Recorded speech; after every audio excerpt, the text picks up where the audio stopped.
So my point is, right now we are discussing on the joint, confining of the joint. This is good if we are going for in situ construction. Could you please focus on when we are going for precast concrete?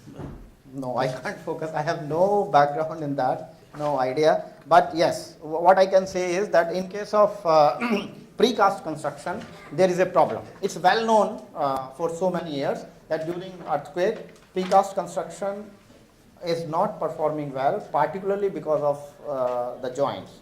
And some work had been done in New Zealand, particularly, and Australia on joint, detailing of the joints in case of precast construction. So I think that's the only code which talks about this, and other codes simply try to avoid this. So our approach at the moment is to avoid pre-stress construction, precast construction, and if this precast construction is to be used, we have to ensure the strength and proper anchorage at the joints. But more than that, it's not possible for me to comment because I do not have any background into it. And if anybody will like to add or has experience in that, we will be happy to share. Please. There are a lot of couplers and things like that that are generally used. In the Netherlands, because seismic is not really an issue, it doesn't focus on that. But what it does focus on giving your structure somewhat more ductility by creating a second load-bearing path. So that basically means that you have to take into account that when, especially with precast, that's important. If, for example, one column fails, obviously you will have a lot of damage and part of your structure will be useless and unsafe. But it should be confined to that particular region. So there are a lot of detailing issues where you have to provide continuous bands, you have to anchor them well, you have to use couplers. If you have a connection with a column, then generally the column goes all the way up to the top of the slab, and you can use bars or couplers that you cast in situ so that you get quite a similar detailing as that you showed with the bar coming out of the beam and going into the column. That is a little bit easier even, but yeah, even so, I agree with you that it's there's always less ductility in a precast structure than there is in a monolithic structure. That's just a fact. So just to help those people who are dealing with that, can you suggest some standard? I mean, any standard which is dealing with these issues? If you are not by the top of my head. I know that there are a lot of standard details available in precast structure, but I think my company spent a lot of money making those, so I'm not quite sure if they would be very happy with me just sharing if those. it's some public Sir, domain there is a information. PTI manual is there. Which manual? Post tensioning manual में precast detailing है, ductile detailing है. PTI में ductile detailing का precast के साथ है. PTI, PCI. PTI post tensioning institute. Post tensioning में precast ductile detailing करके मैनुअल है. अच्छा, तो उसका कोई उनका अपना मैनुअल है ductile. Okay, so I mean, just to conclude, because we cannot go into that much detail, so we have to be careful in case of precast, because there are issues related with ductility, and that needs specialized treatment. Okay, so we have to look for the literature either in the form of research papers or standard documents which are available. It's not very straightforward thing which we can say that okay, you do this and your precast system will be fine. So no, careful, be careful with that.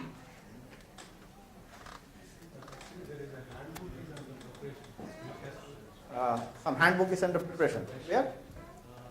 It is, there is a group formed, L&T, SERC and CPW. Okay. It is under preparation. It may be next year it may come. Fine. Okay, good. And another thing, this precast, there is people using, like state governments going for mass housing. They want to have a good quality control. So all this detailing, everything in the factory they can follow. That is the people are going for precast. Yeah, but there is a joints. Precast construction joints, has certain I agree. advantages, but Joints, I lot agree, of but, problems also. There are some joints they are suggesting and they are testing also. Okay, so good information. Anyway, so I think now we have quite running short of time. So what do we do? I wanted to discuss just a few things about flat slabs.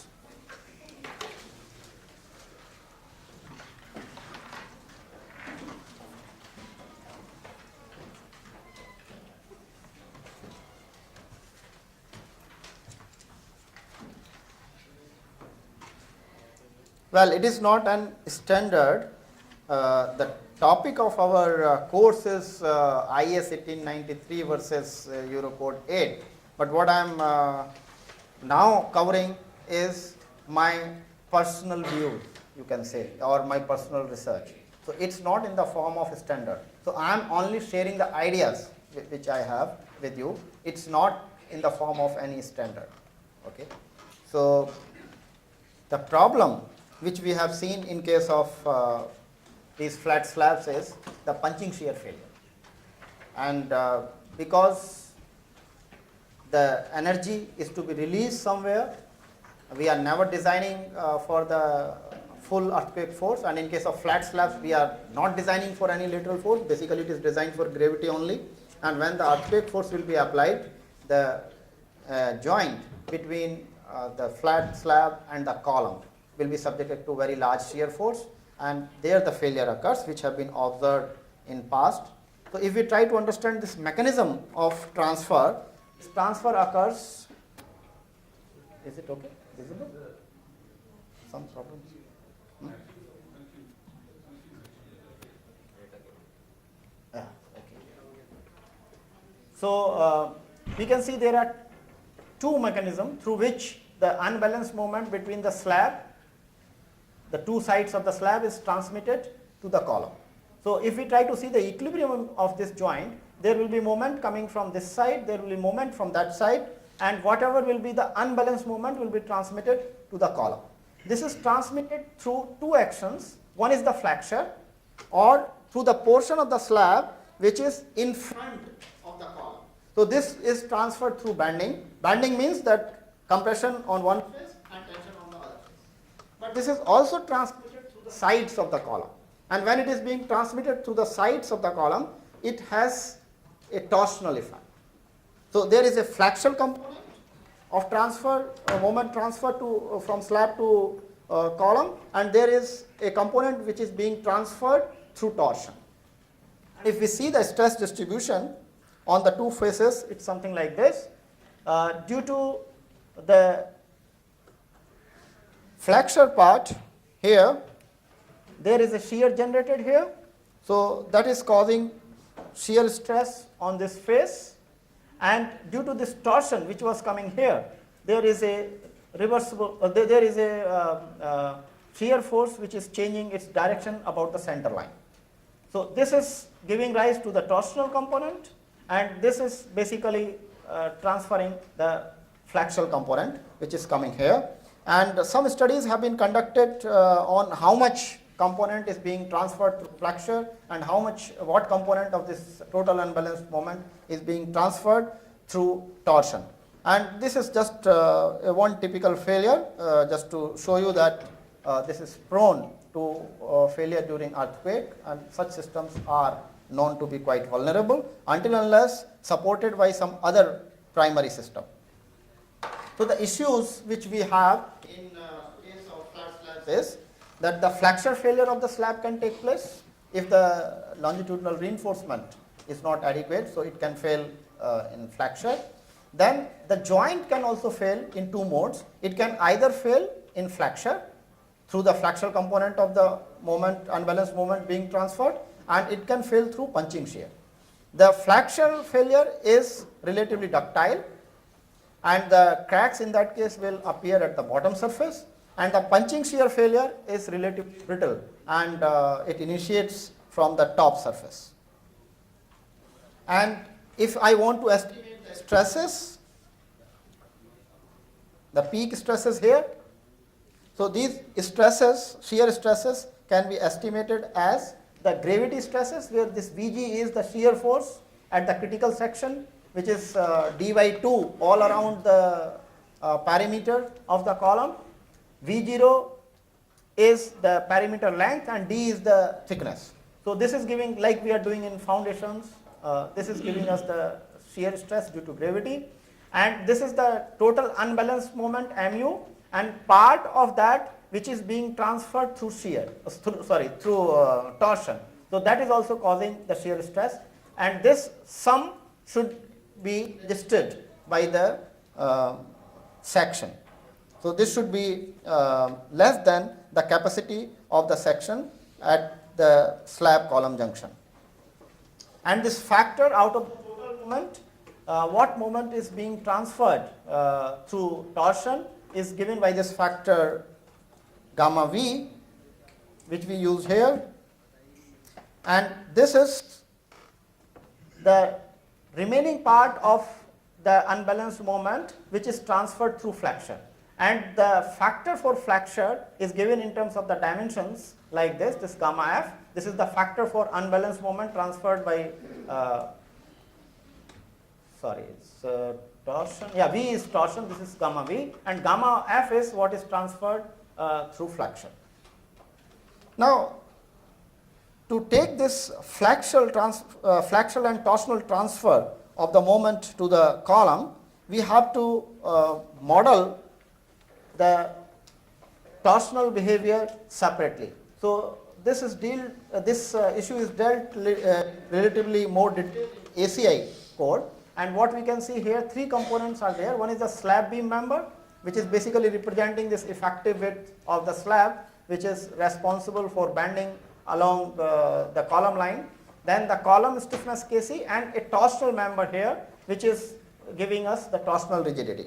Several models for that to simulate this behavior are there. The most realistic is this model, where we are having this explicit representation of the torsional component. So this is representing the column. These two beams are representing the effective width of the slab, and this torsional component is assigned the stiffness which the slab and column junction is having, and as it is a hypothetical member, it's a fictitious member. In reality, this member is not there, so its length is not important. So we are just representing these two beams at some distance from the column. It can be very close to the column or away, but the stiffness is to be simulated, and this stiffness is given by this expression again from ACI 318. It has been taken. So using this model, I have shown here only for one single bay and 2 stories. Actually, there are multiple stories, and we can make a 3D model also, where the two beams along each column will be running in the perpendicular direction, and again connected with another transverse member in this direction. So if we perform this and try to find out the displacement at which it is failing, we get different researchers have come out, and some codes are also providing these drifts which can be sustained by flat slab systems. So this depends upon the gravity shear ratio, this Vg divided by